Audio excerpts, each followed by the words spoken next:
Il y a des réunions officielles, celles qu'on annonce, qu'on documente, qu'on photographie, et il y a des réunions officieuses, celles qui se tiennent dans des bureaux fermés. Sans compte-rendu, sans photographe, sans témoins externes, ces réunions-là sont toujours les plus importantes. Début janvier 2026, Conakry, le président est au Maroc, malade, loin. Et dans l'ombre, une réunion se tient. Ce soir, nous vous racontons ce qui s'est passé. Nous sommes le 3 janvier 2026. La Guinée célèbre à peine la nouvelle année, mais au palais, l'heure n'est pas à la fête. L'ex-ministre de la Défense nationale Aboubacar Sidiki Camara, qui n'avait jamais caché ses ambitions de vouloir diriger la Guinée, aurait convoqué en urgence une réunion des officiers pour préparer l'après Doumbouya et surtout toute autre éventualité. Décomposons cette information. Premier élément, c'est Aboubacar Sidiki Camara, alias Idi Amin, le ministre de la Défense, l'homme le plus puissant de l'armée après le président. Deuxième élément, il convoque une réunion d'officiers, pas le Conseil des ministres, pas une réunion institutionnelle, une réunion d'officiers, entre militaires, entre hommes en uniforme. Troisième élément, l'ordre du jour présumé et sans ambiguïté, préparer l'après Doumbouya. Cette réunion n'est pas restée secrète, ou du moins n'a pas suffisamment, car les mois suivants vont révéler quelque chose de significatif.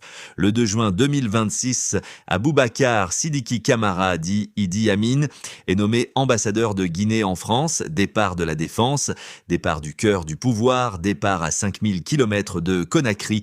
Nous ne pouvons pas affirmer avec certitude que cette nomination est une conséquence directe de la réunion de janvier.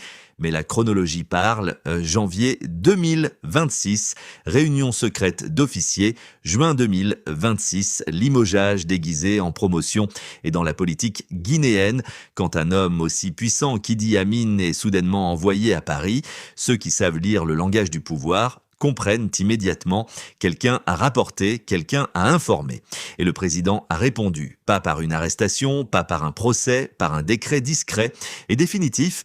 Dans le texte de Game of Thrones du journaliste Abdoul Latif Diallo, il écrit « Le vieux roi de la garde des nuits, estimant que le roi n'était plus apte à gouverner le royaume, avait tenu une réunion afin d'examiner les voies d'une reprise pacifique du trône de fer. Cette description correspond exactement à ce que les sources décrivent pour Idi Amin, un homme qui estime que le président est fragilisé, un homme qui réunit des officiers, un homme qui prépare des scénarios et un homme qui finit à Paris, loin du trône, loin du pouvoir, loin de tout.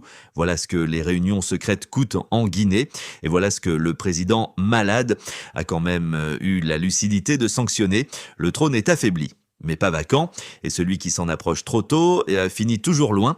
Partagez cette vidéo pour que la Guinée comprenne ce qui s'est joué dans l'ombre. La vérité appartient au peuple guinéen. Exigez-la.